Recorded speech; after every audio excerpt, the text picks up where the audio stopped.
ஒன்று, தேவசபையிலே தேவன் எழுந்தருளியிருக்கிறார், தேவர்களின் நடுவிலே அவர் நியாயம் விசாரிக்கிறார். 2, எதுவரைக்கும் நீங்கள் அநியாயத்தீர்ப்பு செய்து துன்மார்க்கருக்கு முகதாட்சிணியம் பண்ணுவீர்கள். சேலா. 3, ஏழைக்கும் திக்கற்ற பிள்ளைக்கும் நியாயஞ்செய்து சிறுமைப்பட்டவனுக்கும் திக்கற்றவனுக்கும் நீதி செய்யுங்கள்.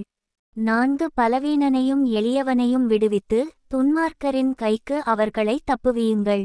5, அறியாமலும் உணராமலும் இருக்கிறார்கள், அந்தகாரத்திலே நடக்கிறார்கள், தேசத்தின் அஸ்திபாரங்களெல்லாம் அசைகிறது.